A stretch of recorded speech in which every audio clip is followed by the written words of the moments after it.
Well, unbelievable. Jermall Charlo shows why he is who he is. He's a beast in the ring.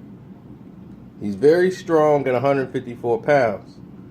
And he hits really hard, and he hits like a full middleweight. A lot stronger pound puncher than his brother. Now, like I told you, there's a lot of bad blood between the two. Jermall takes everything personal and wears it on his sleeve because he feels if you disrespect his brother, you know, I gave you guys the rundown of what was going on behind the scenes.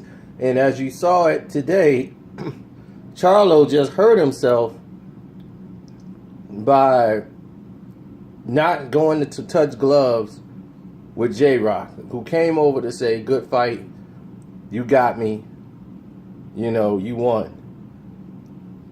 From the outset, J-Rock has more boxing ability. That was evident with the definite movement, head movement, the feints, over the top, right hands, everything. What Jermall Charlo has, that's his X factor, is his power. He's very sharp, very strong. You got to get him in the late rounds. Charlo didn't get there. Williams didn't get there.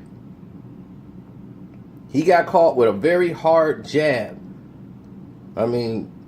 Maul fights with attitude. A lot of fire, a lot of attitude. So when he hit him with that jab in the second round, that was the telling blow of the entire fight. And you saw from that point he was able to hurt J-Rock a couple of times in the fight, where J-Rock was using his boxing ability more. And you see him even in the second round, he got back in the fight. And he was winning a couple of rounds. His problem is Jermall is too strong. Very strong. When they tied up, he couldn't bully Jermall around. Jermall took his shots pretty well, but not touching gloves at the end. This is a sign of, his frustration. It just grows. He has a lot of immaturity when dealing with situations like this, that this wouldn't have happened with Jermall. So that's just the fire in him. I don't take that, but you got to understand this is a business, it's professionalism. He tried to come down and come over and touch gloves, but, he takes everything very personal. So with this, he wanted to let it be known that he was the best, and all this J-Rock and stuff got put to an end. We've always been a fan of the brothers as far as their abilities to win fights. It was always like Jermall's attitude that would turn people off, and people are seeing that right now. They cheered him after the knockdown, booed him right after he wouldn't touch gloves. So what does that tell you?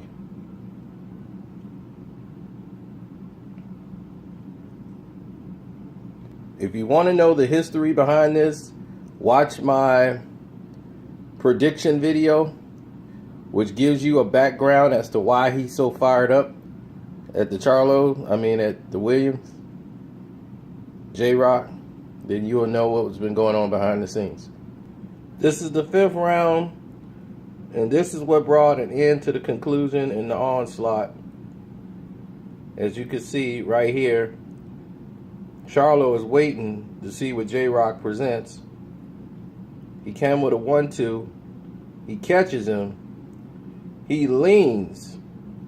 As you can see right there, you see how Charlo's leaned over, bent over, but he's always in a position to throw an uppercut. Bow! Right uppercut, right under the chin. J-Rock never saw it. His leg just gave out on him, and down he went. He was done. He got up out of pure instinct. Here it is again. Catch. Uppercut. As you can see, look at him. His eyes is gone.